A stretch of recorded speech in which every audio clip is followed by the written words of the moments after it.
النهارده هعمل معاكم شوكليت جينجر بريد، ودي من المخبوزات المشهورة قوي بالذات في النمسا وألمانيا في وقت الكريسماس وراس السنة. هي معمولة على شكل كوكيز بس هي طرية جدا مش زي الجينجر بريد كوكيز الناشفة. الناس اللي بتحب الجينجر بريد هيحبوا الوصفة دي جدا لأن طعمها تحفة.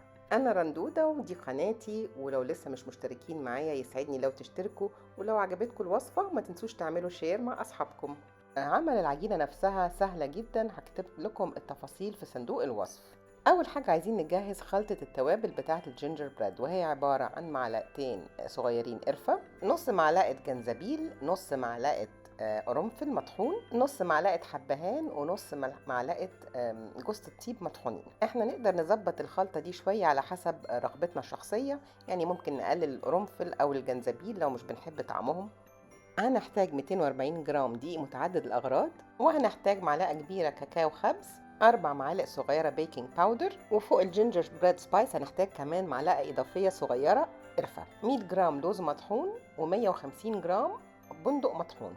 هنعمل خلطة الدقيق وهنضيف عليه 3 معالق صغيرة من خلطة الجينجر بريد سبايسز، ومعلقة صغيرة من القرفة والبيكنج باودر والكاكاو. هنقلب التوابل على الدقيق، وبعد كده هنضيف كمان المكسرات، هنضيف البندق واللوز ونقلبهم مع الدقيق. وهنحتاج كمان 4 بيضات وكيسين سكر فانيليا، وهنحتاج 240 جرام سكر بني، ممكن نستخدم سكر أبيض لو ما عندناش هيطلع نتيجة برضو حلوة، ولكن السكر البني بيضيف نكهة حلوة للطعم. هنخفق البيض الأول، هنضيف السكر وهنضيف الفانيليا ونخفق الخليط ده لمدة دقيقتين أو 3 لغاية لما يعمل رغاوي. وهنحتاج كمان 4 معالق كبيرة نوتيلا، والنوتيلا مكون مهم هنحتاج له لأنه مكان الزبدة، وكمان هيدي طعم حلو للجينجر بريد. وهنقلب تقليبة بسيطة بس لغاية لما يختلطوا، وبعد كده هنضيف النوتيلا، نقلب تقليبة بسيطة لغاية لما يختلطوا. زي ما اتفقنا مجرد ان احنا نحط الدقيق ما بنحاول ما نقلبش كتير، مجرد بس ان كل المكونات تختلط مع بعض. وكده جاهزت العجينة. عمل العجينة هو أسهل حاجة، هو تشكيل الكوكيز هو اللي بيكون أصعب شوية. لو لقيتوا إن الكوكيز مش بتتشكل معاكم كويس ممكن تحطوا العجينة في التلاجة شوية تتماسك، فده يسهل عليكم التشكيل.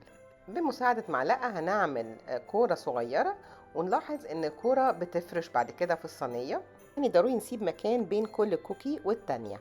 ونقدر نظبط شكل الكورة بصوابعنا، ونبل الصوابع شوية بيسهل علينا ان صوابعنا ما تلزقش في العجينه. لاحظوا ان انا مستخدمه هنا تحت العجينه رقائق خبز، او بالالماني اسمهم باك او بلاتن.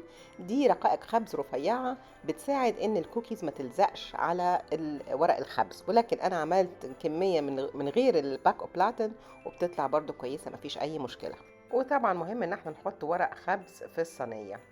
وهنحط الصينية في الفرن على درجة حرارة 160 لمدة من 12 ل 14 دقيقة حسب الفرن وحسب حجم الجينجر بريد اللي احنا عملناه.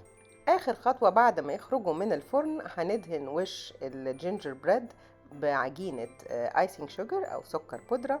هنحتاج 150 جرام سكر بودرة اللي هو الايسينج شوجر، وهنخلطه بمعلقتين كبار مية، او يعني ميه تكفي ان احنا يبقى عندنا خليط نقدر ندهنه.